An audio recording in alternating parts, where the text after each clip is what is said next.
Baby girl, baby boy, what's up everybody? It's your girl b.simone, and I am so happy that you decided to join my free webinar, Mistakes That You Will Never Have to Make. I wanted to put this virtual webinar together to provide entrepreneurs with free game, and do not worry, it's not me doing the teaching, okay? I will be listening right along with you because Lord knows I needed to. Today I brought in some of my favorite professionals, and I hope you are ready to learn, you guys. We have a business owner, a trademark and copyright lawyer, a celebrity publicist, an entertainment attorney, and a financial advisor. They will all be sharing tips that every entrepreneur can benefit from. So let's get this thing rolling. First up is Marquay Ball, who is a wealth advisor and consultant for Integra Private Wealth Management. He has been in the business for over 20 years, you guys, representing some of the biggest athletes and entertainers. He will be discussing the importance of building personal and business credit, how to access funding and lending for your business, along with saving strategies to launch. Enjoy. Good day, good people. I'm Marquay Ball. I'm a business consultant, wealth advisor, and founder of Integra Private Wealth Management. You know, I've been very fortunate and blessed to be able to work with some of the nation's top professional athletes, actors, entertainers, and affluent families.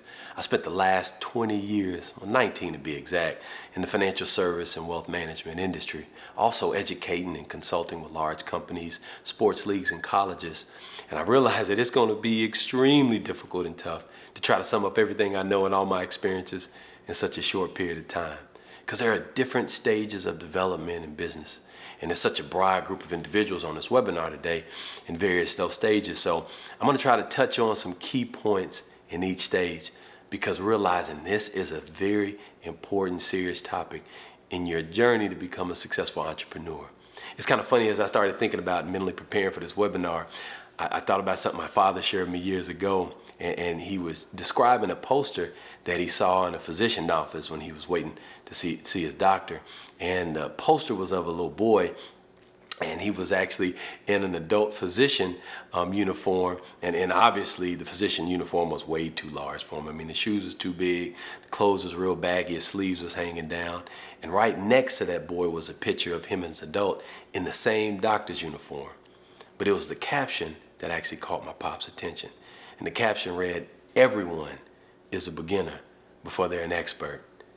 And I thought that was super dope, because it drew me all the way back to my first aha moment when I was sitting in my office downtown, and I was looking out the window. I was the vice president of one of the largest privately owned banks in America, owned by the Walton family. And I realized at that moment I wanted to I needed to start my own wealth management firm as an African American, as a minority. And I remember what I was thinking, but I most importantly remember how I felt. And to keep it honest with you, there was a lot of fear. There was a lot of apprehension. There was a lack of confidence of being equal to my dream and my vision.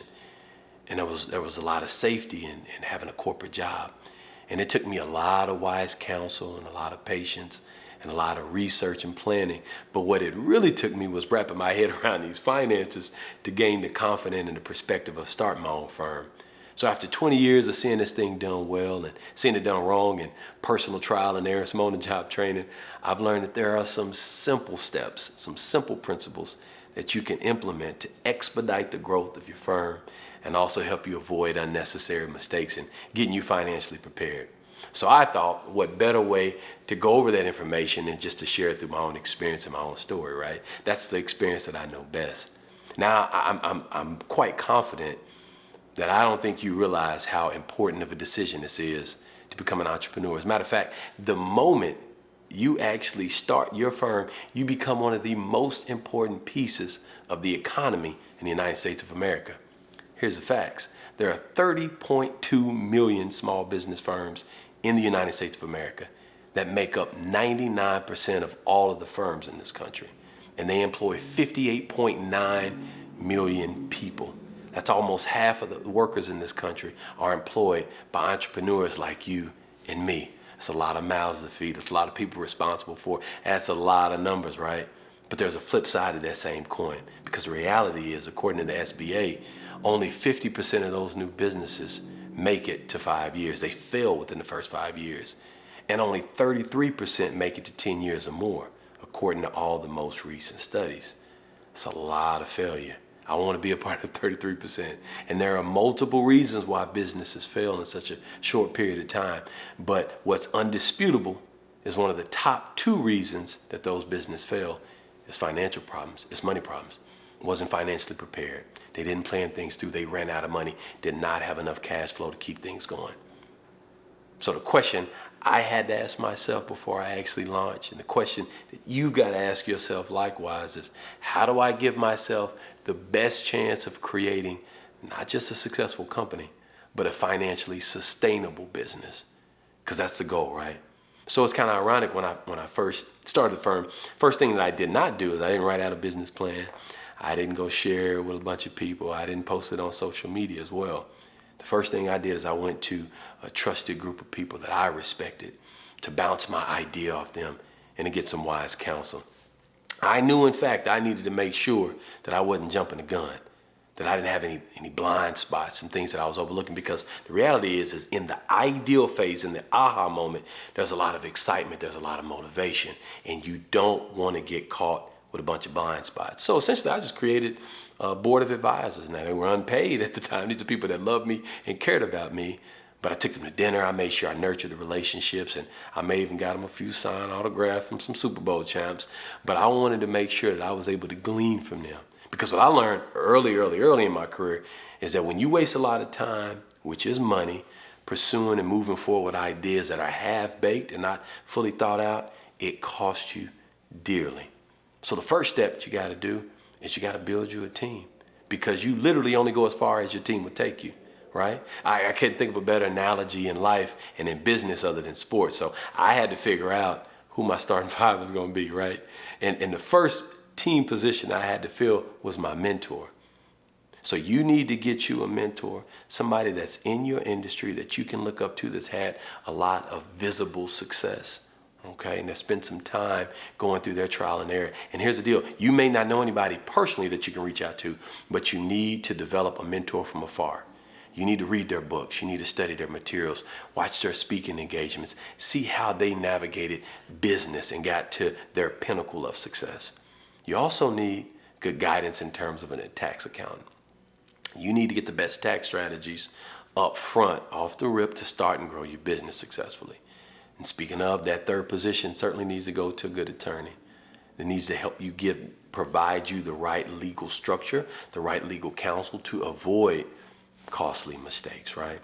And then you also need a good insurance agent, someone that's going to educate you on the right types of insurance policies that's going to provide you a little measure of protection just in case things don't go well. That's why we call them accidents, because we don't plan on them happening. And last but not least, you need a good banking relationship. This is going to be extremely important later on, as we'll find out. But you need to develop a good relationship with a small business banker or an advisor that has those relationships to provide you. You need these people in your corner that are going to be 1,000% honest with you and tell you when something sounds good and when something sounds completely off the mark. Because hype and faith and optimism, those are all very important ingredients and recipes for starting a new business. But blind faith, blind optimism, and hype that's not tempered with the right amount of information is going to kill you when it comes to playing this game of entrepreneurship and being a successful business owner. So once I was able to wrap my head around this actually being a good idea and that I can actually get started, I was able to move forward to the next step, and that was counting the cost. Before actually getting started really with any endeavor, this is like building a home or anything else, you need to first create a budget and count the cost. So I had to calculate every penny that it was going to not only take to start, but to run the business on a monthly basis. So I'd actually go as far as to say, don't just estimate the cost, but overestimate the cost of running your business, right?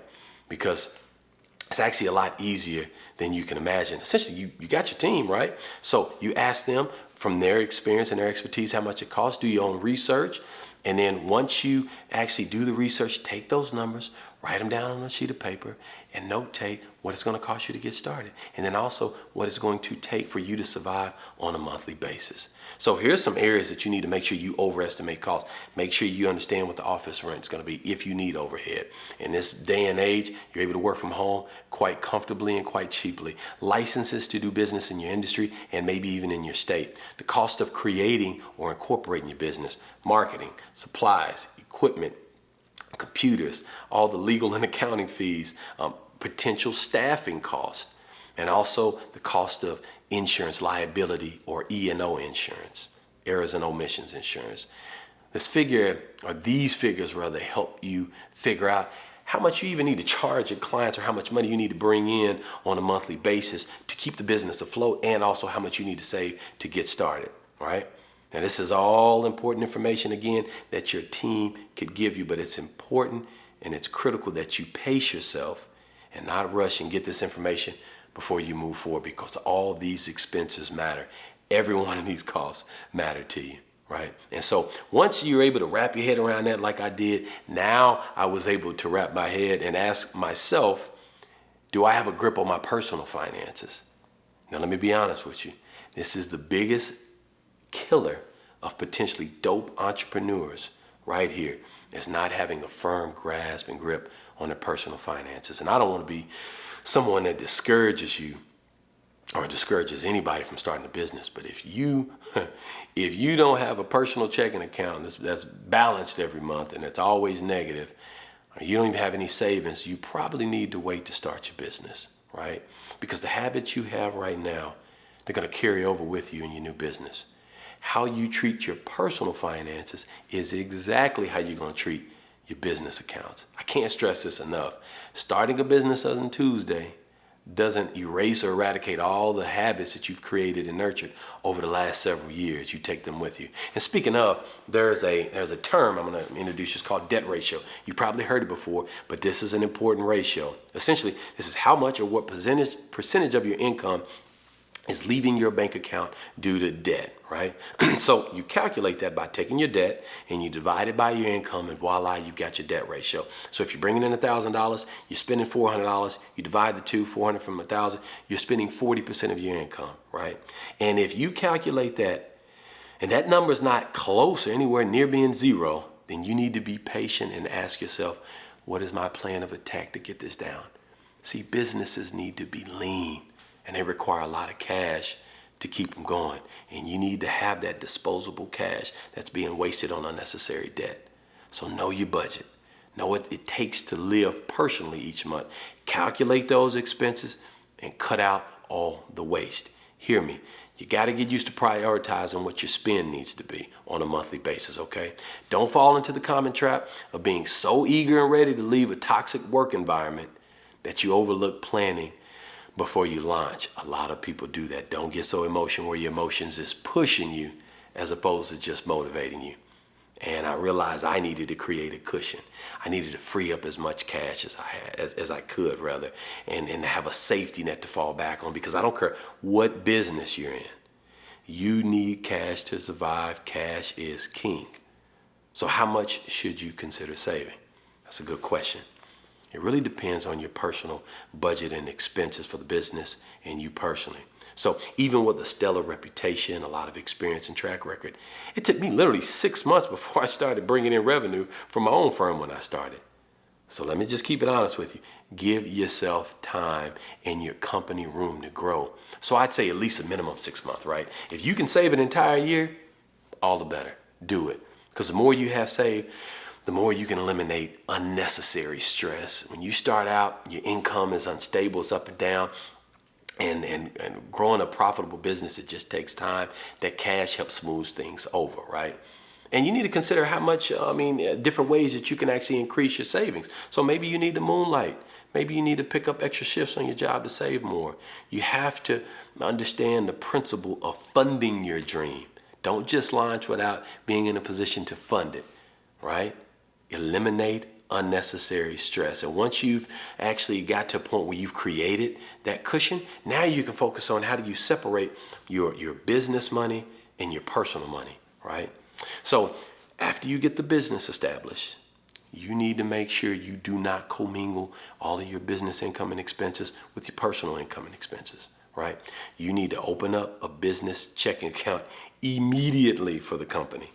Get checks and get a check card. This helps you for a variety of reasons. One, it protects your personal assets. It separates the two. So if you ever did face a lawsuit of some kind, your personal assets are not in jeopardy, your home, your money, your cars, etc. And then it gives the business further credibility, and it looks more professional when you're writing checks out from the business and you've got a business domain, email address, and business cards, right? Also, it helps you during tax season. And this is a big one here, because you need a place where you can capture all of your expenses so that you know what your tax deductions will be, and you can provide that to your CPA or your tax team. And it also helps you not forget to report all your income. If I've seen anything in my career working with athletes, actors, and entertainers, is that's a problem. You forget to report income, and you do not want that problem with Big Brother IRS. Big trust. You don't want that problem. And it also helps you keep good books, right? Good books and records. When I say good books, I mean keeping organized track of all your income and expenses. Being organized in that area is critical, and it's important so that your CPA and your team can generate certain financial statements and reports on the health of the business, right? Because when it comes time to expand your business, and I got a lot of faith that every one of you on here are going to be in a position to expand your business, you're going to need funding, whether it's through banks, whether it's through angel investors, venture capitalists, or even the SBA. The IRS is going to need certain financial statement and docs, and that's going to put you in a position to get those. So contact a CPA or a bookkeeper, price out their services, see if you can afford it. And if you cannot afford a CPA or a bookkeeper, and you can actually do it yourself. There's two ways to do it yourself. There are softwares that are available to help you do it. Products like FreshBooks or QuickBooks Online, and I'm not plugging them out. I'm not endorsing them. I'm not an endorsee of their product. They're just dope softwares that you can actually connect your bank account to them, and it'll automatically do the work for you. There is a monthly service fee for those, but it's worth it.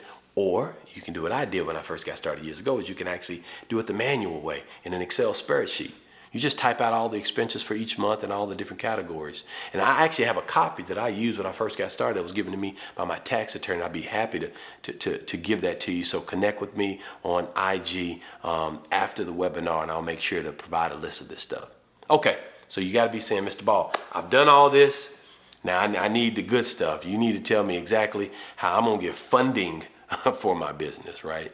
So my journey was a little different. I was very measured and very intentional. I wanted to save. I took 11 concerted months and efforts to save for my transition. So I do realize, though, that sometimes it's necessary to get funding to start and grow your business. I took the path where I didn't want to be indebted to anyone and didn't want to borrow any money. But what happens when you need to get the funding to start or grow and expand your business? When you're starting your business out, obviously the business doesn't have any credit history, and lenders, they have to rely on your past credit history and money to get you approved. So after spending almost a couple decades in the banking business, let me give you some insight as to how banks look at this. And the way banks look at loans and businesses, it's actually pretty simple. It's not rocket science. They ask themselves one question: can you pay me back? And if things don't work out, do you have the reputation and the income to pay me back? Do you have the assets or collateral that I can cash in and get paid back to recoup what we lost in this loan? They look to see if you have a thought out business plan. You remember I referenced the business plan, and I didn't start out. I eventually got one because it's important, but they look to see if you got a business plan. And if you don't know how to create a business plan, again, connect with me on IG, and I'll actually share some hacks and tips on getting that done. Some super easy and dope resources. Actually, some that are free and some that cost you just a minimal amount to produce some pretty big results. We don't have enough time to actually discuss all of the sources of lending that's available to you in funding, but I do think it's important for us to talk about the basics of what's needed and what they're all going to require from you and what they're going to be looking for when you go apply for some type of funding. First, they look at your personal credit. Now, this is why earlier I was highlighting the importance of getting a grip on your personal finances. You and the business are one. You're one and the same when you get started because there is no history. So you have to manage your personal credit with pristine attention. So go pull your credit. As a matter of fact, if you pause and think about this, you can actually go pull your credit for free at freeannualcreditreport.com. That's annualcreditreport.com. You can pull that for free, and then you can go pay to get your FICO credit score, FICO, FICO credit score. 90% of all banks around the country use that. They use the FICO score. There are free credit scores available, but those are not what banks actually use. And then you need to check and see what your credit score is. 350 to 850 is your credit score. Work diligently to get that up. And then your debt ratio, they're going to look at your debt ratio. Remember we talked about that. They want to see around 30 to 35% debt ratio, right? Or debt to income ratio. And then they want to see a business plan. And they want to see what you think your income and expenses will be. Those are just called projections. Anytime you type out or write out what you think it's going to be, it's called a projection. And then they want to see if you've got collateral, like what assets in the business do you have to secure that loan? For example, do you have equity in the home? Do you have a car? Could you use collateral if the business does not work out? And can they sell those assets to recoup? And is it adequate enough to cover the loan? And then they want to see if you've got capital. Because many times when you go for lending, there's a thought that they want you to have some skin in the game. So even if you go apply for an SBA loan, they want you to put 20% of what you actually need. So if you need $100,000, they're going to say you need 20% of that, so we'll give you $80,000. So what cash and assets do you have that you could bring to the table? And if you're not an established business and you do not have business credit, there are actually ways to develop business credit. Now, this is an overlooked area when you start a business. Most people don't even know that there is a such thing called business credit, right? And what is it and how do you establish it? Well, businesses have credit reports and credit histories and scores just like we do as individuals. And there are several business credit reporting agencies out there. The major business reporting credit agencies are done in Bradstreet. And you've probably heard of DNB and the DUNS number. You got Equifax, you got Experience, and you've got Credit Safe. They all keep records of all your debt payments and any other credit information that you have in your business. But I want you to write this out. DUNS number, DUNS. That number is used to pull your business credit history. Now you can think of that as a social security for your business. And I'll provide you a link as well to create one. It's critical. So here's how you establish business credit. It's quite simple. It's about 4 or 5 steps. One, you need to structure your business, right? You need to obtain an LLC or an S Corp or whatever business structure your attorney advises you.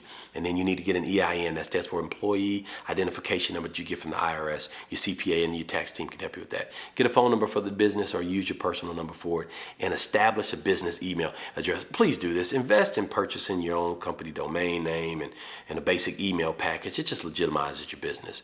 And then you need to go open up that business checking account, get a debit card, start making purchases, open up credit or net payment terms with vendors and suppliers, and make sure that they actually report to those bureaus, right? Your vendors aren't required to report to the credit bureaus, so you may want to be proactive and ask if they do. Now, I'm going to explain in a minute what net 30 pay vendors are, but pay your cell phone bill with a business credit card. Open up a business credit card. Or if you don't have any personal credit, or if you got bad credit, you can get a secured business card, which means you put up collateral. You give a bank $300, they'll give you a credit card because they know they're going to get their money back if you don't pay. Now, I mentioned the term called net 30 vendors. And what that is these are companies that will allow you to buy their products or their services, and they'll give you 30 days to pay them. So in essence, they're extending you credit, right?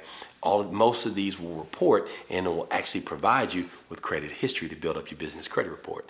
There are companies like Granger, and they sell business products, office supplies, furniture, lighting, and safety equipment. Uline, have you ever got one of them big thick books in the mail? I don't even know how they stick that thing in my mailbox. But they offer a variety of products for businesses, shipping boxes, furniture, supplies. Summa Office. They provide office products and supplies, filing folders, and envelopes, paper, etc. Quill, that's another office supply store online, and Crown Office Supplies. They all are online companies, and these are really, really, really good companies that will actually extend you net 30 pay or line without any prior credit history, and you can actually use them to build up that business credit, right? Because you've got primary sources of lenders that actually will use that, like banks and credit unions and the SBA. There are nonprofit and community organizations, and there's a whole new crop of online lenders. That's a whole separate topic on lenders, right? And so once you get that down, you can now determine, how do I now approach getting started, right? And I'll tell you, the path that I took was a little unique. I told you I spent a lot of years inside a company, and I determined that Marquay, it's probably not a good idea for you to just jump out there, right? So basically what I'm saying is don't quit your day job right now. You need to essentially warm up. And if you've ever been to a training like I have, I had open heart surgery, got chronic heart disease, and one of the things my trainer would always say is, Marquay, we need to warm up before we work out, right? So warm up to the game or the sport of entrepreneurship. So maybe what you need to do is start this as a side hustle first, right? Or do what I did. You can maybe start it part-time first, or I believe in a concept called intrapreneurship. And this is something that one of my mentors taught me. And it's essentially thinking and operating like an entrepreneur inside of an organization. That's the path that I chose, right? So what it did was it allowed me to create my own pathway inside a larger organization, because I actually built and created the sports and entertainment niche for the firm that I worked for. So create that niche within a larger organization that has a lot of resources and a lot of support. It actually basically provides you the capability of warming up, right? You get an opportunity to build solid relationships and show up. And so treat it like it's your own company. It's the best dry run you'll ever have. Intrapreneurship.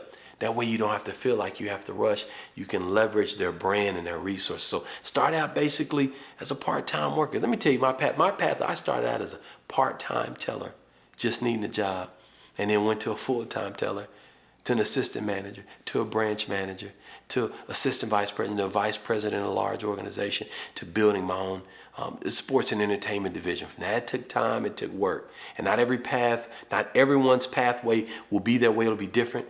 Granted that the principles are the exact same. Entrepreneurial success just takes time and it takes money. The old saying is Rome was not built in a day. It was built every day.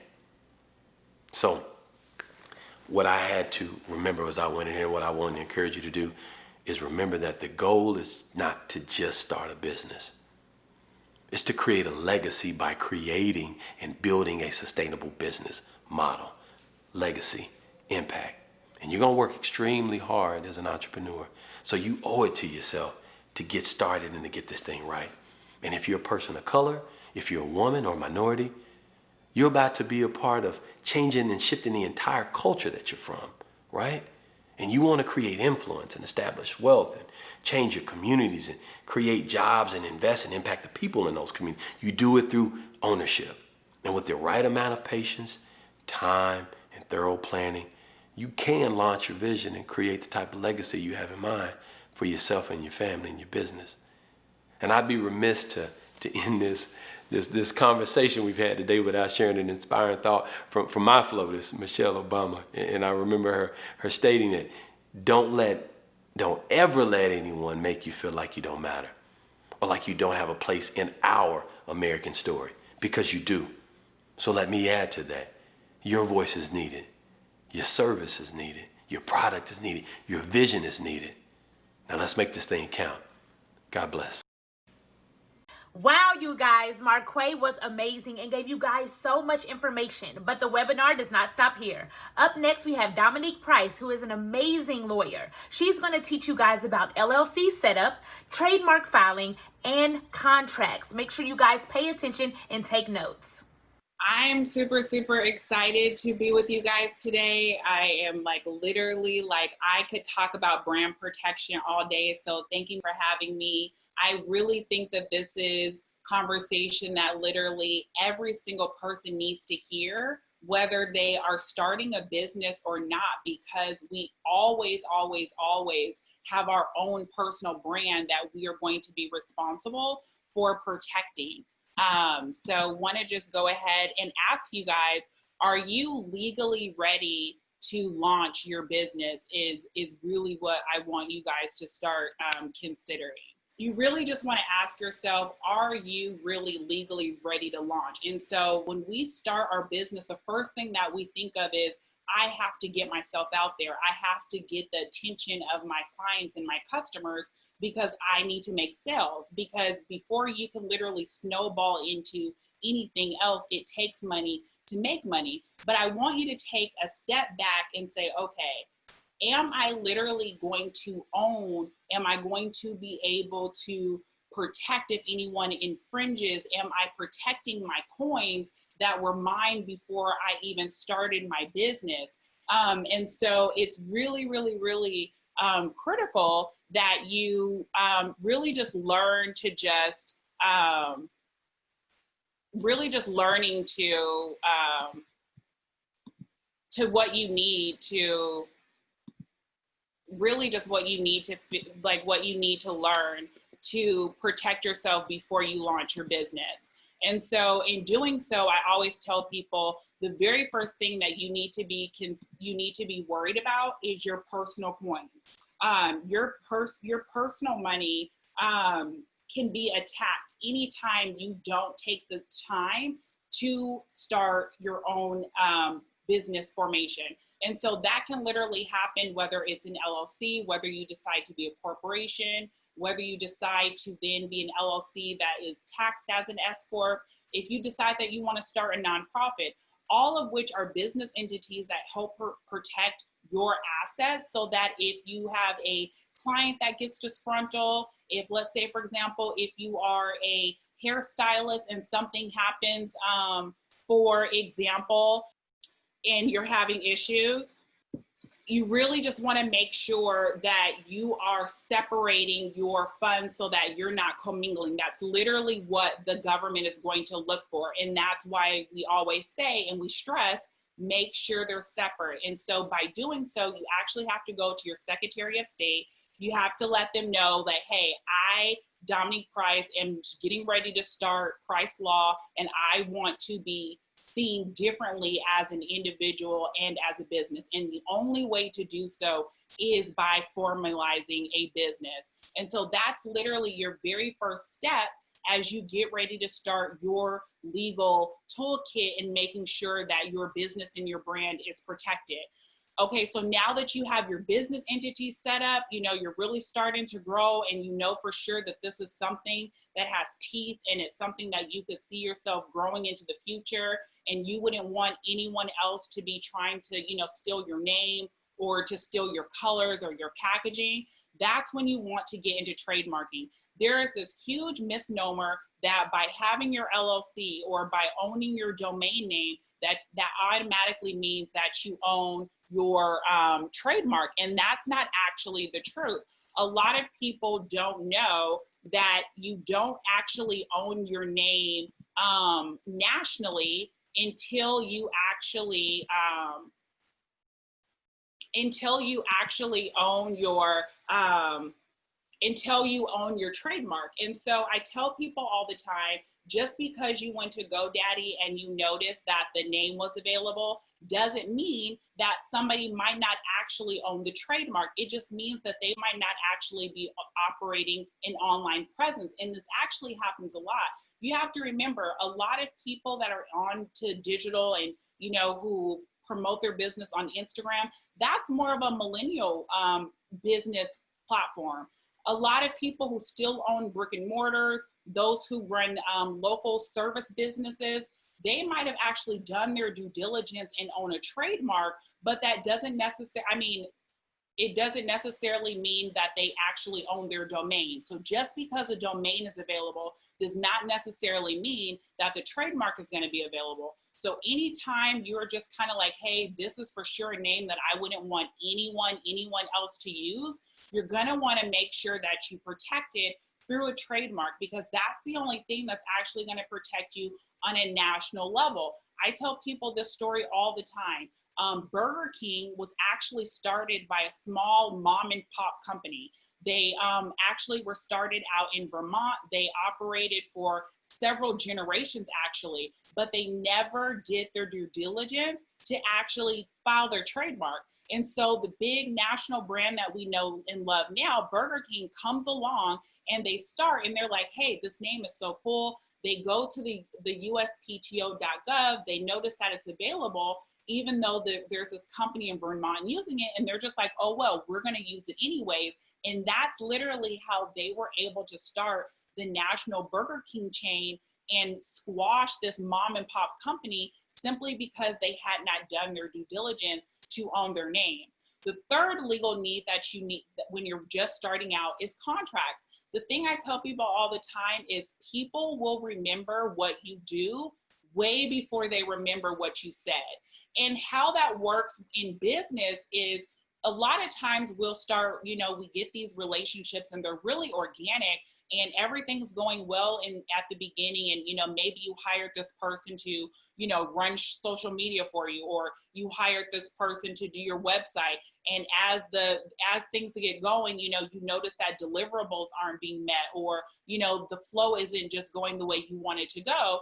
And you would like to, end the relationship. If you don't have a contract in place, there are certain intellectual property that you may not own anymore. You could potentially be sued for, ending the relationship prematurely, even if there's not a contract in place, because of there being the implied timeline. So you always want to make sure that you have a contract. I literally sell like contract templates on my site, because contracts are literally the one thing that get us in so much trouble. Before I was ever an attorney, I was a business owner. So I literally got my undergrad degree in public relations and a minor in legal studies, because I knew I wanted to take some time off and actually, have a business and work before I went to law school. And so I used to run a PR firm, Price PR, for a number of years, and I had a ton of clients that were reality stars.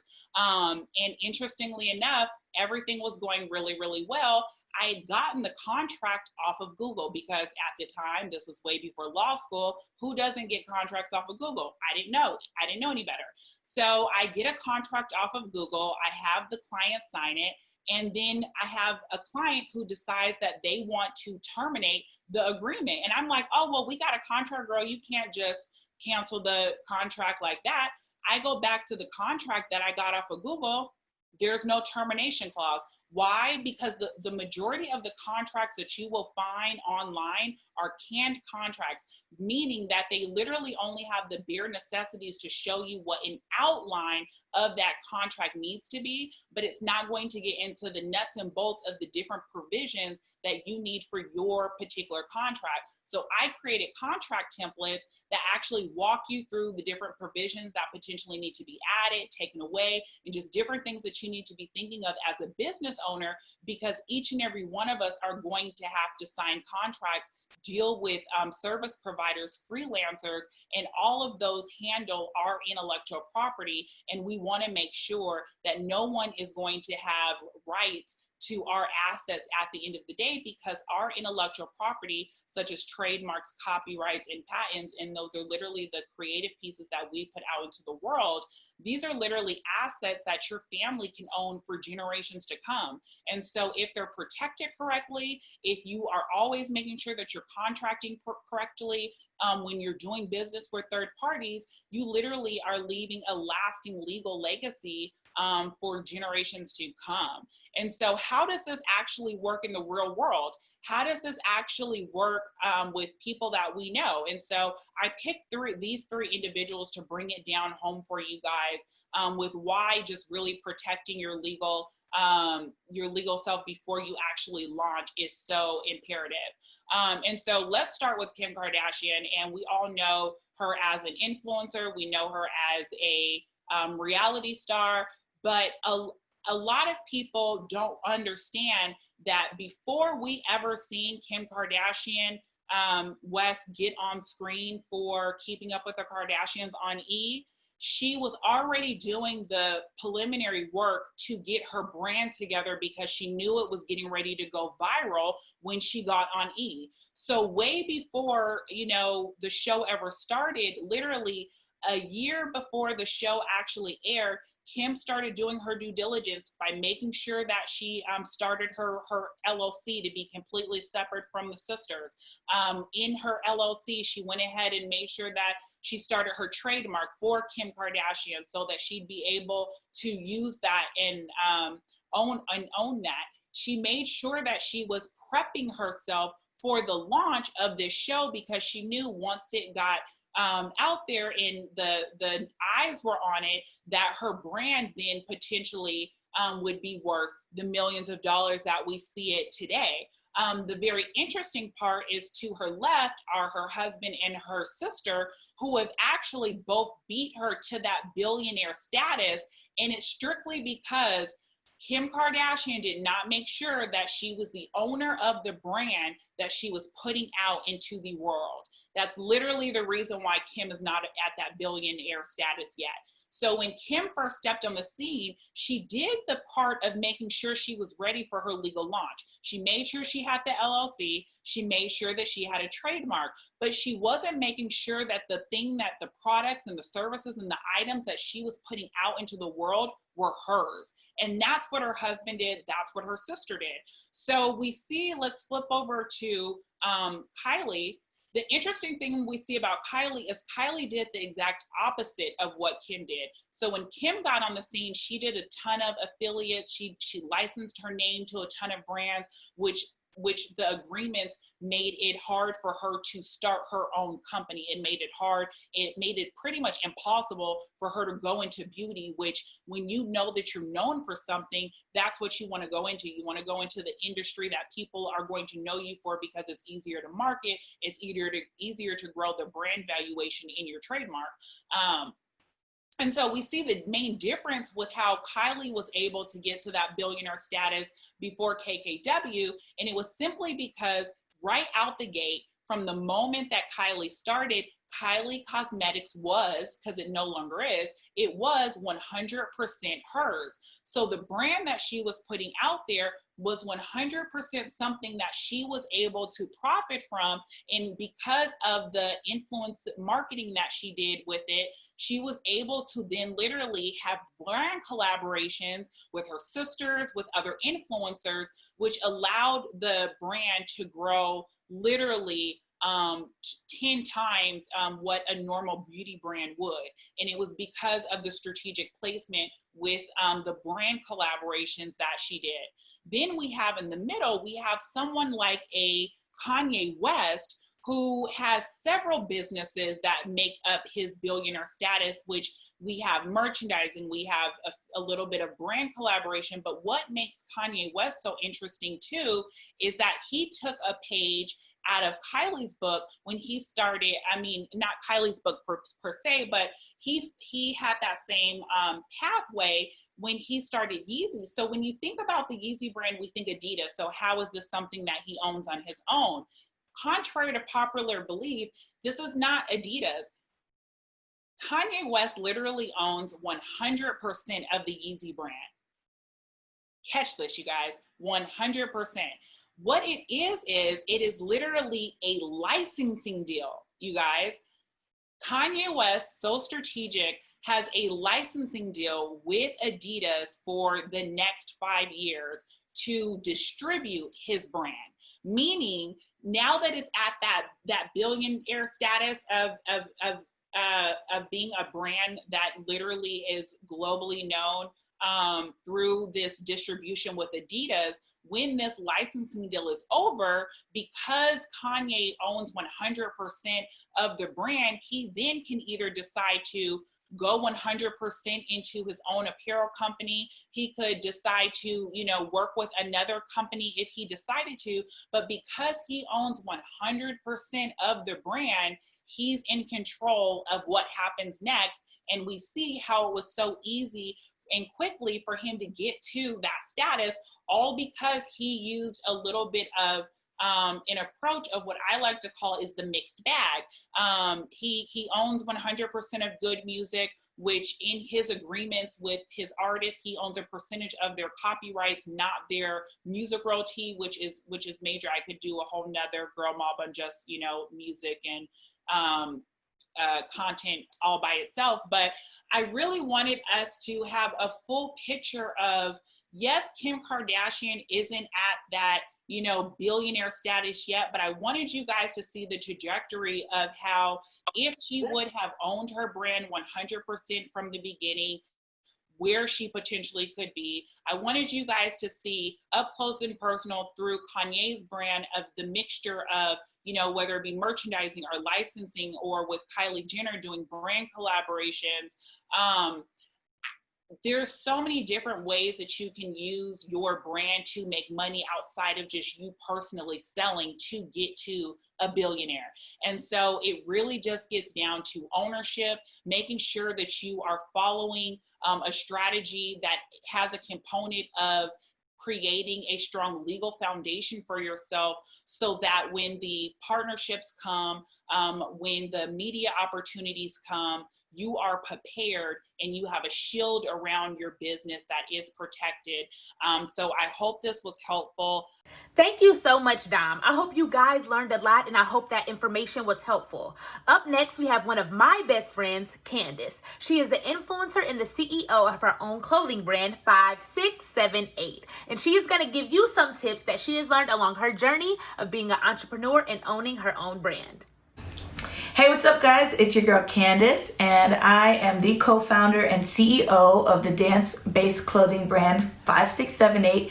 Count me in. 5678 is the numbers that we say right before we're about to dance, right before we're about to get into the new step.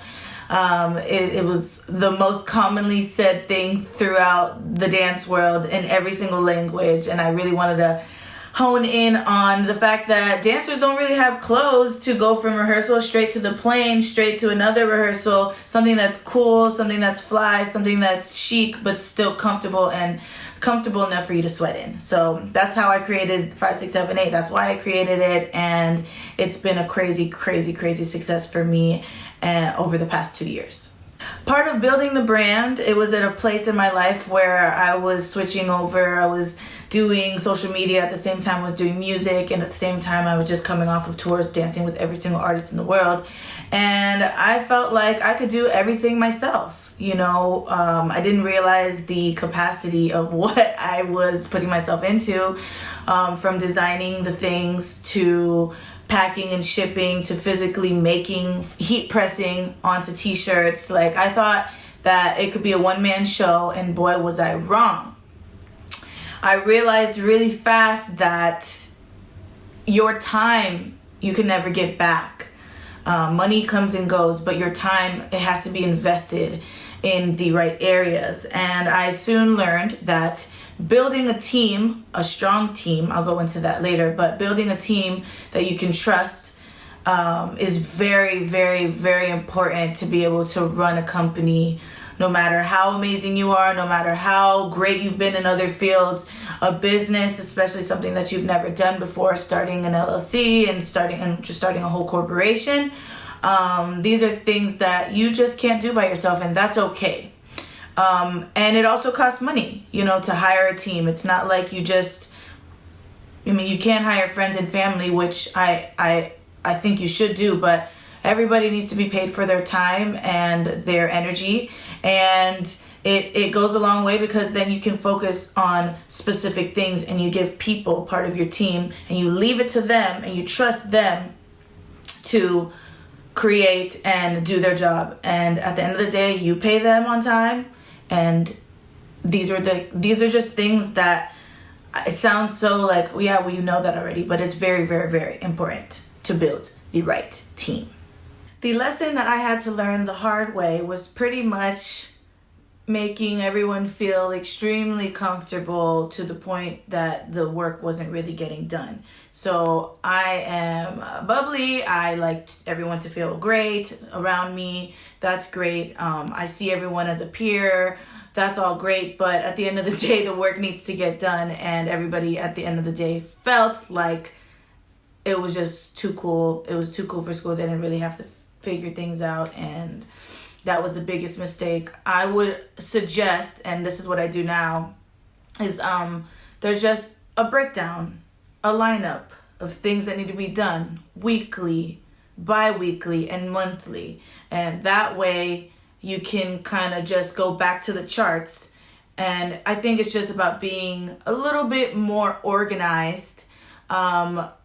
I know that sounds probably so like, duh, like, wouldn't you just think to do that? But remember, I started this in my apartment. I bought a heat press, I bought papers, I bought the cutter for the words, and we were literally heat pressing. Every time somebody would buy something, the assistant would come over into my house. Meanwhile, I have a dog, I have a boyfriend, I have my apartment, my things, all of my stuff was in the living room, and it was just a big mosh pit of mixed things. And I think separating that as much as you can is a good way to, it's okay to start that way, but definitely having some type of order is very, very important in my opinion.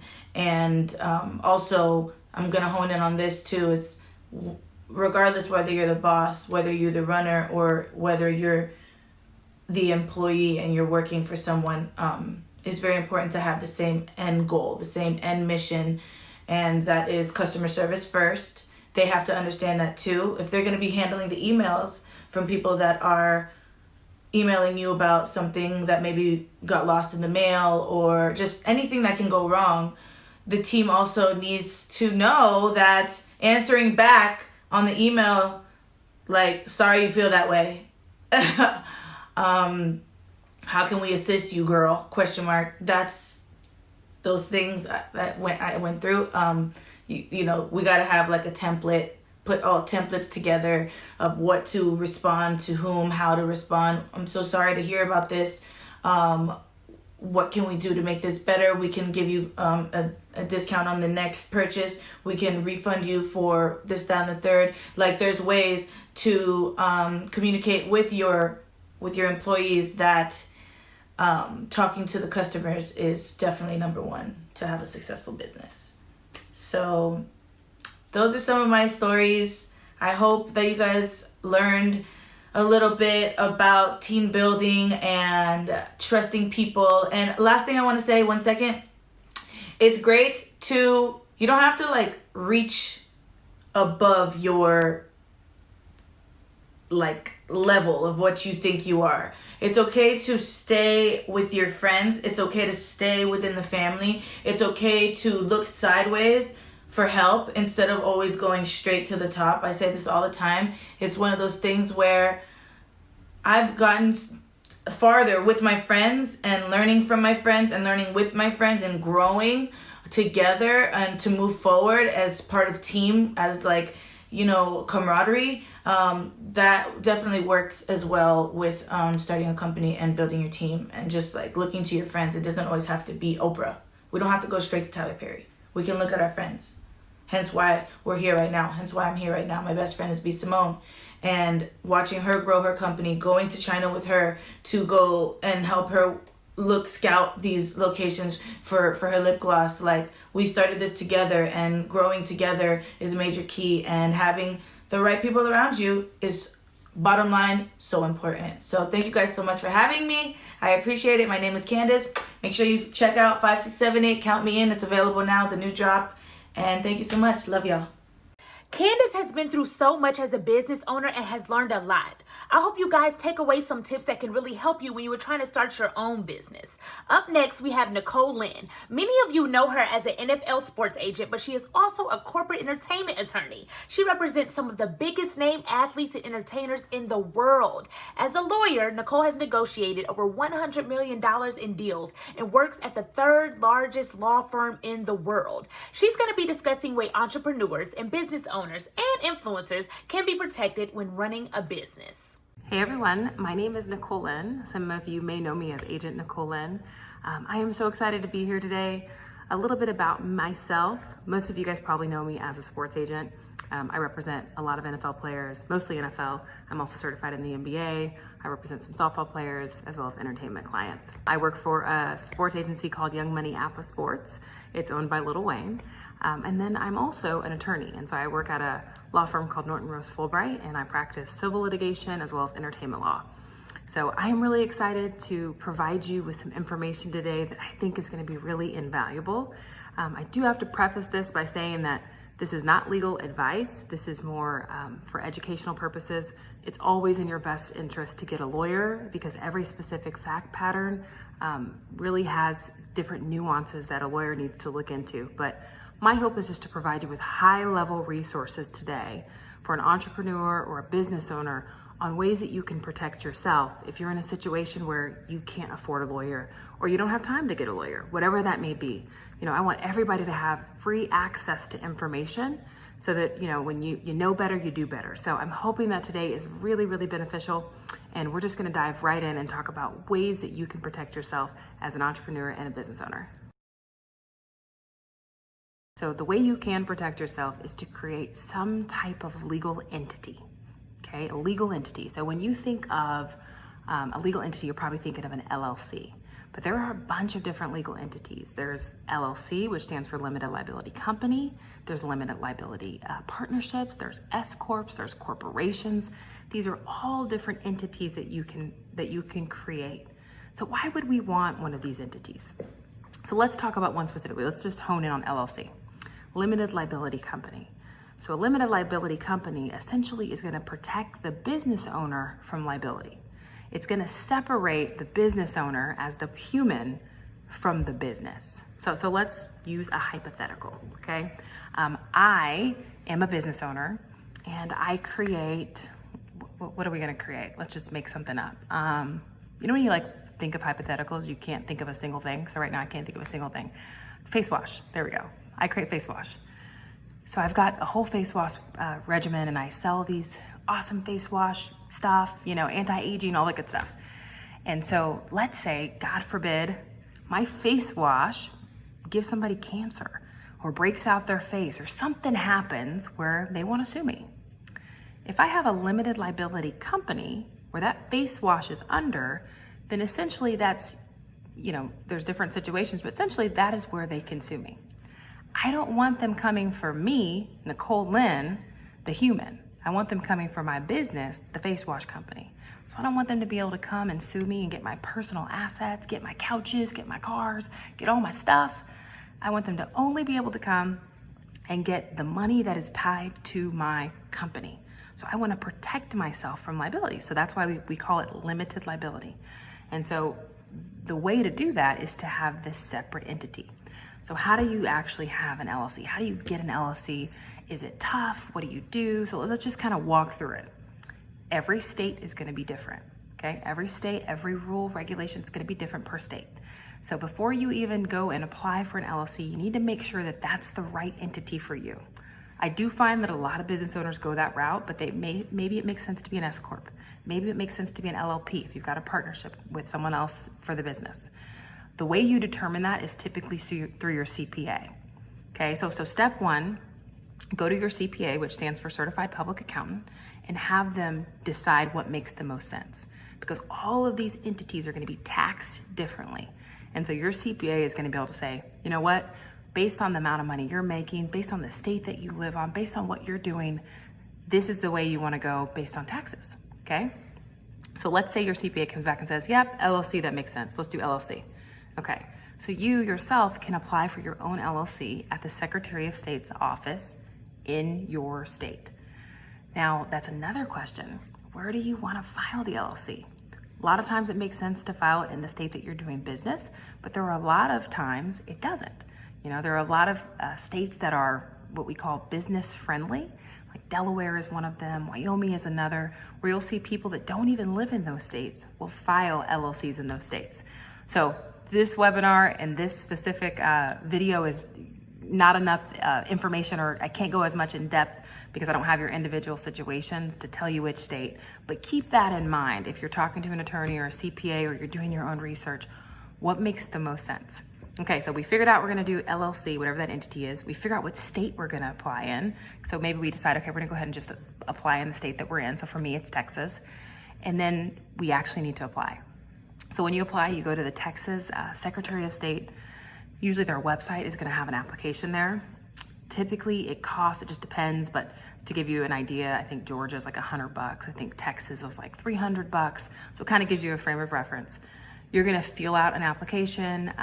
You're gonna have, so depending on the state, articles of incorporation, and then usually an operating agreement. And so usually this LLC application is pretty simple, and a lot of people can do it on their own. The operating agreement gets a little bit more difficult, but you might be able to find some of those online to use as a go-by, or get an attorney to draft you up one pretty quickly. Okay, so we've done our LLC, we've got it filed. It takes a couple days for the Secretary of State to say you're good to go. You've got your own LLC. They're gonna ask you when you're applying they're gonna ask you what name you want your company to be. So we gotta make sure that there's no other LLCs that have that name in the state. They're gonna ask you who's gonna be your certified service agent, registered agent, who's gonna be your registered agent. And so you gotta decide, is it gonna be yourself or a company? So a registered agent is basically someone that can accept service for you if you're sued. That's the best way to explain it. So let's say, you're a famous singer and you're traveling around the country and you're not home a lot. So if somebody wants to sue you, how are they gonna get you these lawsuit papers? So we're gonna designate someone to accept service for us. So a lot of times you can just use a company, pay them an annual fee, no big deal, or you can just put yourself. So they're gonna ask you about your registered agent. They're gonna ask you on that application, who's gonna manage the LLC? If it's just me, I'm the face wash owner, then I might just put, hey, it's gonna be member managed. I'm the one member, we're good to go. Here's my name, no big deal. If it's me and my homegirls or me and my line sisters, maybe it's manager managed. So we hire someone to manage our LLC and we'll put that, and then kind of the 10 of us are in the background. So it just kind of depends. And then they may ask you for your operating agreement. And that agreement basically just says, who has control of the LLC? Who can spend money? Who can open bank accounts? It kind of lays out the lay of the land. It puts the rules in place. Okay, so we file our LLC. It takes a couple days. The state says you're good, you got an LLC. Now we take our LLC documents, our proof of our documents, and we make sure that we have copies. We want to reserve all of our copies all of the time. And then we want to go get an EIN number. Okay, what is an EIN number? Best way to explain an EIN number is it's basically a tax ID for our company, or think of it this way, it's your social security number for your company. Like we have social security numbers, companies have EIN numbers. So we can go online, we can do that. It's real simple to get your own EIN number. So we've got our LLC, we've got our EIN, we're killing it, we've got everything. But now what's next? It's really important for these companies to be very separate from the human. Okay, so we don't want Nicole and Face Wash Company to seem like one person.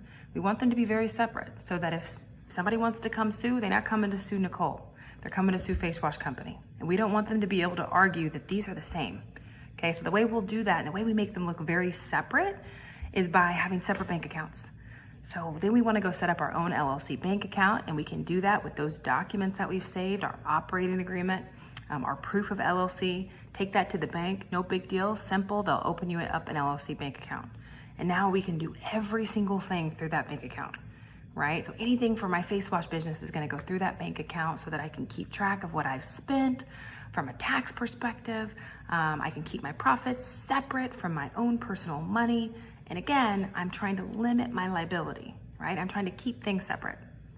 So one of the biggest ways that as a business owner that you can protect yourself is having a legal entity, right? Having a legal entity that protects you because it separates you from your business. It separates you from your business. We don't want people to be able to come and say, no, really it's Nicole, it's not a face wash company. We should be able to come and get her 401k or her pension, or if she got an inheritance, we should be able to tap into that. No, you can come and get my money from my face wash company. That's all you are allowed to have. I'm limiting my liability. Does that make sense? It's funny that I'm asking you if it makes sense as if you can respond, but I'm pre-recording this, so it shows you I have issues. So that's LLC. But again, there are other different entities. LLP, right? You and your friend, it's a partnership. There's different rules on that. And a lot of this is on Google. Google is powerful. There's a lot of this that'll break it up. S Corp, you could just Google what legal entity makes sense and kind of read through different scenarios, even if you don't have the ability or resources to go to a CPA. So I very much recommend that you get yourself a legal entity if it makes sense and if you're needing it. Okay, the first thing we're gonna tackle today are contracts. Now, you probably know what a contract is. It's a document that essentially is binding you and another person to some type of duty or service. It's basically saying person A is gonna do for person B something for this cost. Okay, so that's what a contract is. And it's really important if you're an entrepreneur, business owner, influencer, that when you're doing these deals with other companies or other people, that you have contracts in place. So I find that a lot of times when I'm working with influencers, they'll say, oh, I found this contract online, just on the internet. And that's fine. There's a lot of form contracts that are online. They're not always completely fleshed out, but sometimes that's all you can use and that's all you have, and that's fine. So what I want to do is I want to make sure that you understand some of the provisions that really need to be in those contracts, right? So if you're doing a deal with another company, I want you to understand the meaning behind some of the provisions. So let's talk about indemnification. An indemnification provision is a provision in a contract that basically says that one person will take care of the cost for any kind of claim that comes up from a third party. So let me give you an example. You're an influencer and you have a flat iron company reach out to you and say, hey, I want you to post my flat irons on your page. I'm gonna pay you, you use them, they're awesome. And then, you can use a swipe up link, a code. I'm gonna, give you a discount for all your followers. It's gonna be awesome. So you have this flat iron, and I'm using that example because my hair has not been done because of quarantine, so I'm trying to learn how to flat iron my own hair, but anyway, that's for another day. So you have this flat iron, you're using it, it's awesome, your followers are buying it, and then something happens with the wiring and one of your followers, their flat iron explodes. It explodes, literally catches on fire. So let's think like This Is Us. I don't know if you watch the TV show This Is Us, and the crock pot burns the house down. So that follower of yours on Instagram is really, really upset, right? Their house is burnt down because of this flat iron. And then they decide to sue you, the influencer. And you're like, yo, I'm just posting. I didn't create this flat iron. I'm just posting. This is not my job to have to pay you for your damage. It should be the flat iron company. This is a nightmare. What could protect you from that moment? What can protect you is an indemnification provision in the contract. So if you have a contract with the flat iron company that basically says, if something goes bad with these flat irons for my followers, okay, something goes bad, or there's some type of issue or something that the flat iron company does as far as like a breach of their duties or their obligations, I don't want my followers coming for me. So if they come for me, then you need to indemnify me for those losses or damages, meaning you need to pay for it. So indemnification provisions are important, especially when you're an influencer, because you want to make sure that if something happens, that the big guy here, right, the big company is the one that's actually footing the bill. So I want you to look when you're looking at your contracts to see if the indemnification provision is included, and then if it's one-sided or if it's mutual. So what does it mean if it's mutual?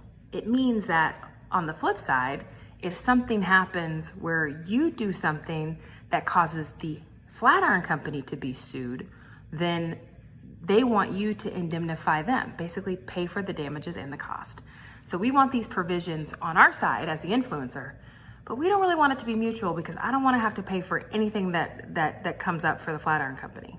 Does that make sense? I mean, that's a random example. In indemnification provisions generally, we want one in our contracts when we're doing them if we're influencers and we're signing these big deals. We additionally want them if we're selling anything, right? Anything. So if we're selling a product in our boutique, or we're selling some type of widget in our company, but maybe we didn't make it. If we're selling something, we want to make sure that whoever we purchase this contract from or this widget from, these manufacturers, that we're able to get indemnified. Okay, they pay for our damages. So that's what indemnification means, just at a high level. So let's talk about exclusivity provisions, okay? Exclusivity provisions in contracts can be very, very important depending on what side of the contract you're on. So let me give you an example. I represent a bunch of NFL players, right? A lot of times I'll do a shoe deal for them. So let's say I'm doing a shoe deal with one of my players and Nike. And when we're doing this contract, Nike is absolutely gonna say, listen, if we give you all this money, this Nike deal, I don't wanna see you in Adidas. And I don't wanna see you in Under Armour. And I don't wanna see you in anything else besides Nike, and you can't do any deals besides with Nike. And so if they wanna say that, what can they do to make sure that my player that has this Nike deal doesn't do a deal with Adidas or Under Armour? They can put an exclusivity provision in the contract, right? So I'm okay with that. I'm an agent, I get it. If I'm doing a deal with Nike, I understand that it's important that my player probably doesn't wear Adidas, but I wanna make sure my exclusivity provision's really narrow. So I don't want them to say that I can't do any deals with any brands, But I think it's fair enough to say, sure, I can't do deals with brands that are very, very similar, like Adidas. Now let's look at on the other side. Let's say you're an influencer and you have a hair company, weave company. God knows I need some weave, Jesus be some weave. So you have a weave company and you send out your weave to Cardi B, okay? Cardi B, you've done a deal with Cardi B. I want you wearing my weave only. I want you to post on social media. I'm gonna pay you this amount, etc. This is the deal, okay? So she posts and she's killing it, swinging, hair, amazing. Sales are going up. Do you want her to then the next day post a different hair company? Not really. And so the way that you, as a business owner, can protect yourself from the brand ambassador using other hair companies is by including an exclusivity provision in the contract. So sometimes we want them, but sometimes we don't. It depends on what side we're on. So when you're looking at the contract language of these exclusivity provisions, remember, if you're on, let's say, the athlete side, like as that example, and you're the one getting the deal, you want it to be narrow, right? You want it to be really narrow, specific. You can only not do deals with other shoe companies. That way you can still have the opportunity to do deals with different companies.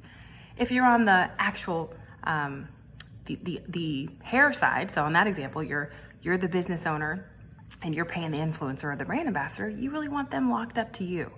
So exclusivity provisions are really important to look at. I also find a lot of times that when influencers are doing these kind of deals, they don't notice that those are in the provision, and then they get a lawsuit, right? They get a lawsuit where the company, the lotion company or the face product company or whatever sends them a lawsuit and says, hey, you breached our exclusivity provision. I saw you post another lotion on your Instagram. And so it's really important that you look for those. And so if you're looking at some of these contracts that are online, make sure that they have those terms in there if you think it's important. And you can actually find provisions, like separate exclusivity provisions, to place in these contracts if they're not already included. So just take a special look at that. Okay, there's another contract provision I want to talk about that it's funny because it rarely comes into play, but a lot of people are wishing that they'd use it now, and it's called a force majeure. So this provision, it's not in every contract, but basically it says that someone can get out of the contract if they're not able to perform due to something, what we call like an act of God, something crazy, hurricanes, an earthquake, COVID, right? And so if you had a force majeure clause right now during the pandemic and some company needed to get out due to COVID, that's the provision they would use to get out of the contract. So look for force majeure clauses, which again, normally are kind of one of those situations where it's like, well, who cares? This is likely not going to happen.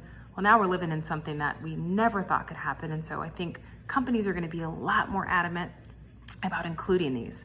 So if you're an influencer and you're getting paid by a big company and they want to put a force majeure clause in there, you might want to say no, right? You might want to push back and say, no, I need you to pay me even if there is a pandemic, right? Or even if there is an earthquake. If you are on the other side and you're the business owner and you're doing a contract with somebody, you might want that in there to protect yourself if you need to pull out. So keep in mind what a force majeure clause is and how it can play a role, and think about COVID and the pandemic and why it might be important to include.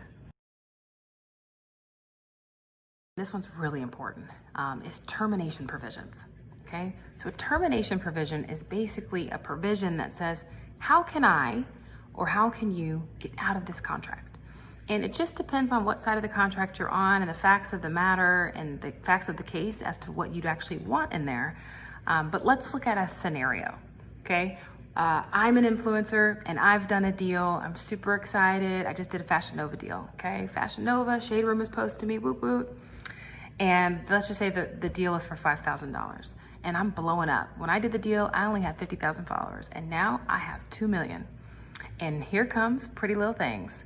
Okay, Pretty Little Things is coming and they have offered me now $10,000. So in my Fashion Nova contract, I have an exclusivity provision, which we talked about, that says I can't sign a deal with any other fashion company. Okay, so I know I can't sign with this contract in place, but can I get out of the Fashion Nova deal? Like, can I just get out of it? Well, I need to look at the termination provision. So I go to the termination provision and maybe it says that me as the influencer can get out with 30 days written notice. Easy. I'm out. I sign my new Pretty Little Things deal. I'm making $10,000, live my best life. All the blogs are posting me. I'm so cool. and I don't have any legal issues. But maybe it doesn't. Maybe the termination provision does not allow for me to get out. Or maybe, let's say, it allows Fashion Nova to get out because I had 50,000 followers, I was killing it, and then people started unfollowing me, and I only have 20,000, and the termination provision on their side says, if your followers drop, I can terminate.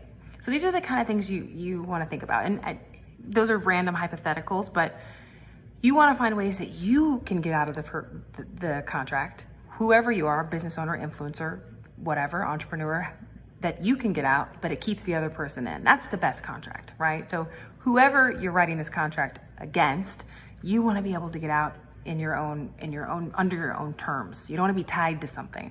Those are hard to negotiate in, and that's why an attorney can be important, because that's usually where an attorney can really step in, but it's something to keep in mind. And if they're not going to allow you to have terms that get you out, at least make sure that they're bound, right? At least make sure it's a mutual. So a lot of times you'll see the word mutual throughout a contract. And it just means that both sides get the same thing. So termination provisions, really, really important. Okay, so what's another way that we can protect ourselves as business owners or entrepreneurs or influencers? The other way is through non-disclosure agreements. Now, an NDA or non-disclosure agreement is basically something that you can have the people that are around you or working for you sign that says that they can't disclose confidential information or trade secrets about you or your business. So, let's say that you create some really cool shampoo with a secret ingredient in it, and it's making everybody's hair grow and it's popping. We don't want whoever is helping you create that to be able to give that away, right? We don't want them to be able to give that secret away. We don't want them to know our process. We don't want them to know the inner workings of our business. And so I recommend that you definitely look into non-disclosure agreements, something that you probably can find online. But it's just something that, obviously it keeps your circle tight and can protect you from your information and your hard work getting out into the public. So another way we can protect ourselves are NDAs, or in other words, confidentiality agreements. So both of those are very, very crucial.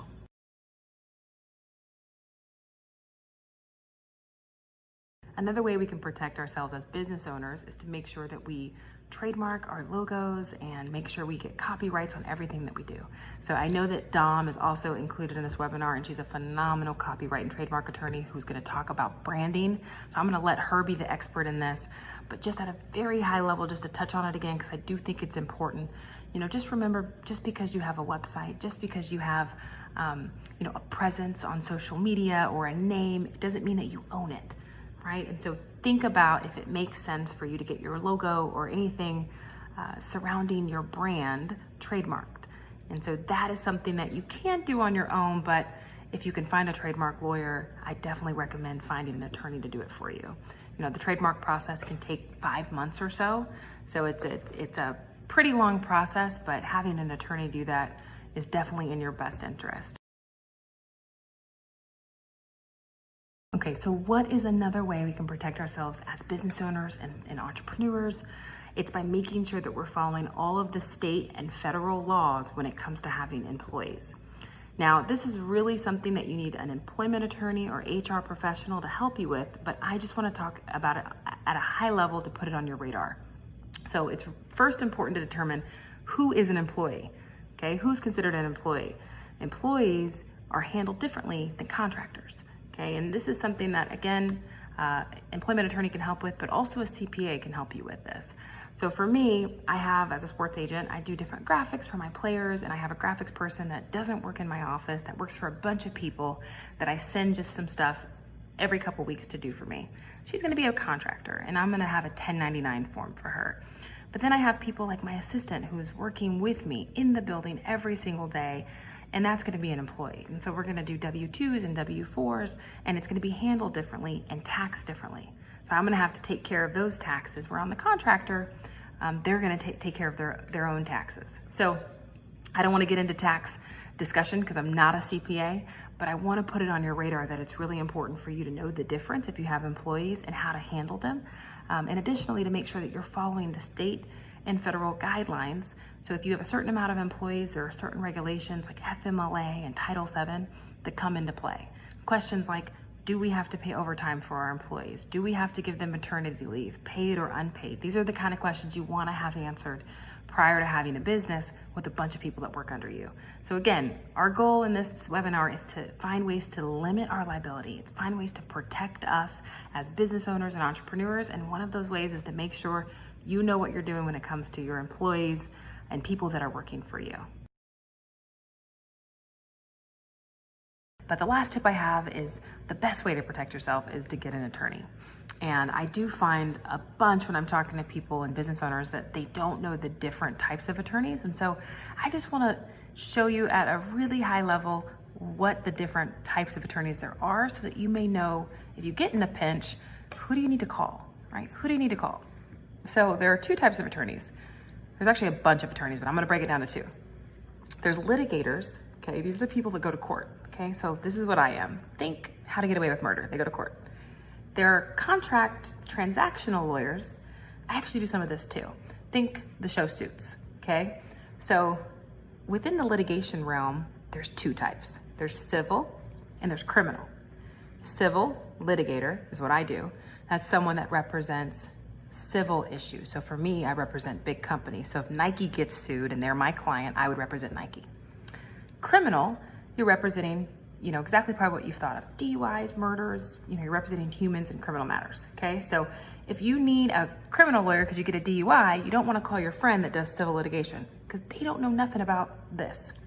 Even that at law school, we all go to the same, we all go to different law schools, we all study the same material. There's no specific degree in law school. We all get the same JD. But when we get out of law school, we usually specialize. So even that we can do any of it, we all usually specialize. So civil litigator, that's me. Another litigator, but it's criminal. So those are the two. Then we've got our corporate transactional side. And those are the people that are gonna do deals. So on this side, it was a litigator, civil litigator, Nike gets sued, I represent Nike.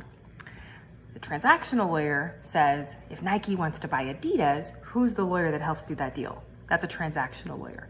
Okay, and so if you get sued, you need a litigator. And it just depends on what kind of lawsuit it is. You want a civil litigator. And then we can even break that down even more. If you get sued for trademark infringement, you want a trademark lawyer. If you get sued because your flat irons burn up, you need a products liability attorney. There's all of these different ones. And so it can get really confusing, but just if you take away anything from this, just remember, if you're getting sued, you're going to want someone that is a litigator and that practices law in a courtroom, in a courtroom. If you're trying to do a contract or purchase another company, like a deal, then we're going to have a corporate lawyer. If you're just doing kind of just normal contract review, you're an influencer and you need someone to review your contract, any of these lawyers can do that. But if you're sued, you're going to want to know who to go to. So that's my little quick spiel about attorneys. I am going to throw in 30 seconds about sports because I know a bunch of you guys follow me because I'm an agent, and I want to throw in some just free information about being in sports, just if you care for it. If not, fast forward here. But I know that I get a bunch of questions about how do I get into the business as an agent or in sports generally, what can I do? My recommendation to you is to make sure you know what you want to do in sports. A lot of people tell me they want to be an agent, but when I talk to them and tell them exactly what I do representing these players, their minds are changed. They're like, oh, I didn't realize that's what you do. It looked really cute on social media. So make sure you know exactly what part of sports you want to do because there's so many different jobs. I would recommend looking at the players associations for each of the different leagues for jobs. So that's the NFLPA, the NBAPA. You could also look at the actual league offices, so working for the actual NFL or for the actual NBA. You could also look at working for the partners of these leagues. So like, for example, the NFL has different brand partnerships with like Verizon and Pepsi, et cetera, and maybe working for those companies in their sports departments. So those are different ways to get into sports. Or you can work for the player like I do, representing them from an agent perspective, from a marketing perspective, from a PR perspective. So there's a bunch of different ways. If you do want to be an agent, specifically in the NFL, you need a postgraduate degree. That could be a master's or a law degree. Doesn't have to be law, but it just needs to be postgraduate. You've got to take an exam with the NFLPA. It's offered once a year. And then you got to sign a client within 3 years. So that's my quick spiel to throw in there, because I know some of you guys are watching because of sports, and I want to make sure I give you all the information. And then I'm just going to leave you with this for the business owners, the entrepreneurs, the dream chasers. I always say, if you are not walking in your purpose, you are just working and living to die. So if you're watching this and you don't have a business yet, but you're just watching it because you want to get some free game and you're contemplating if you're going to start the boutique or if you're going to, start the model gig or whatever you're going to do, take the jump. Take the jump. Because if you are not walking in your purpose, what are you doing? What are you doing? And your purpose may be, hey, I want to work my 9 to 5 and I want to have a side hustle. Your purpose may be, I want to own my own business. Or your purpose may be, I want to be a stay-at-home mom. Whatever that is, make sure you're walking in it every single day. And if it happens to be that you want to be an entrepreneur, happens to be that you want to be a business owner, or it happens to be you want to be in sports, I can tell you from my personal experience, you can do it. You can make it happen. You don't have to look like the normal Jerry Maguire. I'm a Black woman that's a sports agent, and I made the jump. And it's not easy, but I want to push you so much because walking in purpose is so critical. So anyway, you did not sign up for this webinar for that, but I had to throw it in. Thank you so much. Feel free to follow me on social media, Agent Nicole Lynn, DM me, I'd love to hear from you. And I hope you guys have a great rest of your day. I know y'all not getting tired. Yes, this is a lot of information, but it is also helpful and much needed, you guys. This webinar has been amazing so far, and now we are down to our last speaker, Patience. I know her as King P. She is one of the biggest publicists in the entertainment industry, and she's going to guide you on what to do when your brand or your business has a public crisis. How do you handle a crisis? How do you respond to a crisis? What do you do? Patience has all the answers. Take a listen. Hey guys, it's Patience Foster, also known as King P. I am known for being a celebrity publicist to some of your favorite celebrities. Some even call me Polivia Pope from time to time. I don't know. I'm so excited to be able to share with you guys the tips that I use on a day-to-day basis for my clients when it comes to crisis and damage control. The first thing you need to understand about crisis is understanding the definition of it. A lot of us feel like a bad review of our business or an irate customer requires a response. Everything doesn't require a public response or an address. I believe the most important thing when it comes to damage and crisis control is to be able to assess the potential threats of your business before it even happens. If you understand the ins and outs of your business and you understand the people that you're dealing with, then you should also be able to understand the potential threats that can harm your business. As long as you understand that there are potential threats out there, then you can build a response plan so that when the shit hits the fan, and it always does, you'll be ready. I like to say, stay ready so you ain't gotta get ready. Having a response plan in place is going to help you be more effective for when something does happen. It's going to help you be more efficient. And it's also going to help the people around you, the people who work for you day in and day out, whether it be one person or 10, it's going to also help them be on one accord with you so that you guys all move as one and that you all make sure to attack as one. I'll give you an example. Let's say you're a chef. You're into the business of hospitality. You know for a fact that there is always going to be someone, somewhere, at some point in time that's going to complain about their food, whether it's undercooked, whether it gave them food poisoning or not. They may even complain about your service. Knowing that these threats exist puts you into a position to be ready for when they do happen. You'll have a response plan that is going to help you be effective in making sure that that word does not travel and making sure that you're protecting your business at all costs. The next topic that I want to talk about when it comes to damage and crisis control is the response. You have to understand that everything that happens that may not be ideal doesn't always deserve a response. You have to be able to evaluate your circumstances because all of our businesses, how big or small they are different. So every response deserves a different response.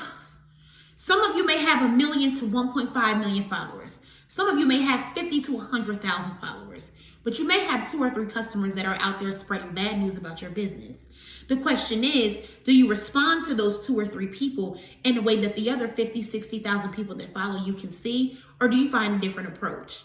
You have to understand where your power is. You have to understand where your value is. And a lot of the value and the power that we have is in our voices. It's in our platform.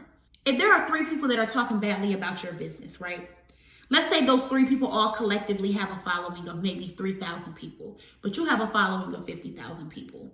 If you decide to address those people on your platform, you have now given information to 50,000 other people who would not have known otherwise. You got to be smart about how you react. You got to be smart about how you respond. Having a plan in place, knowing the threats that could potentially harm your business ahead of time, allows you to move off a strategy. If you don't have a plan ahead of time, when something does happen, we're so personally connected to our businesses that we may say something or do something that could harm us in the long run. That's why it's important to have that plan in place, because you always want to move off a strategy and never emotion. When you find yourself in a real crisis and you do have to respond, you have to make sure that in that response, number one, you're keeping it real. Be transparent with the people who spend their money with you. Be transparent with the people that expect more from you. Tell them what is happening. Tell them what went wrong. Take accountability, whether or not it was your direct fault, because that's what they want to hear from you.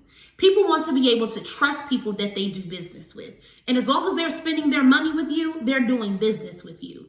So be sure that in your response, you take accountability.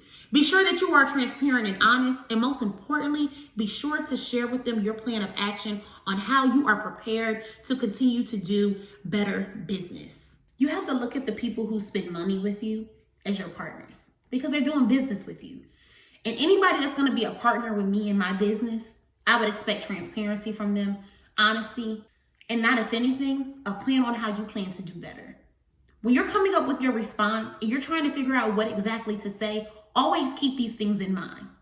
Be transparent. Keep it 100. Be honest.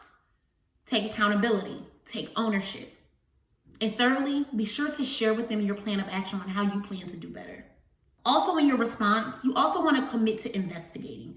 You want to commit to letting the people who spend their money with you know that you are not taking things lightly, that this is very serious to you and means just as much to you as it does to them. And that if you're not going to do anything, you're going to make sure that you get it right and that you get to the bottom of the problem, that you find the root of the problem and you fix the problem. Lastly, and just as important, you want to make sure that you sit down with your team and the people that are working for you and you have the conversation about how you're going to fix it. You have the conversation with the individuals who may have played a part so that they also understand the importance of taking accountability and taking ownership in their mistakes. No, they may not be the CEO. No, they may not be the ones that cut the checks, but they are just as important because without them, your machine don't go. It is important that after you have a crisis, that you sit with your team and that you regroup and that you refresh and that most importantly, you recover. You also have to understand that addressing something isn't always just for the purpose of your consumers or your potential consumers. It's also for the purpose of your partners, your stakeholders, your investors. They have to know that they are in bed with someone who gives a damn, someone who believes that it is more important to have integrity, to stand on principles and values than anything else. What is a crisis? A crisis is anything that can cause a loss of trust or anything that can cause irreparable damage to your business or your brand. I know that I've said a lot here today, and I really hope that you walk away with more than what you came with. But more than anything, I want you to understand that crisis isn't rocket science. It's simple. When there is something that happens that could potentially harm your business, and there is something that happened that is your responsibility and that you're accountable for, address it directly. Be honest, be transparent, and be open. So I'm going to run things back for you real quick just to make sure that you got all of those tips. Number one, stay ready so you don't got to get ready. Make sure that you have a plan in place for all of the potential threats that could possibly harm your business. Number two, be sure to respond and address in a timely manner, but be sure to weigh your circumstances. Be sure that the crisis calls for a response. Thirdly, be sure to talk to your team. Sit them down and help them understand how important it is to take ownership and accountability and how important it is that moving forward, that you guys are all on the same page. I want to thank b.simone so much for having me. I enjoy sharing these tips with you. These are tips that I use on an everyday basis. I look forward to seeing you all evolve. I look forward to seeing you all elevate. And I look forward to seeing how you handle yourself when crisis will happen. Because always keep in mind, if it can't happen, it will. But at least you'll be ready. Yay! You guys, we made it through. I know this webinar was so much information, but as a CEO, as a business owner, or even an entrepreneur, I know it was so valuable to each one of you. I am so happy I was able to get all of these professionals together and give you guys this free webinar. I hope you all enjoyed it as much as I did and took something away from it. You guys, in 2020, I am committed to continuing to learn and better myself as an entrepreneur. I hope you'll join me on this journey, and I hope you get the chance to grow, to learn, and never have to make any of the mistakes that I did. I love you so much. I love you so much, and thank you for watching.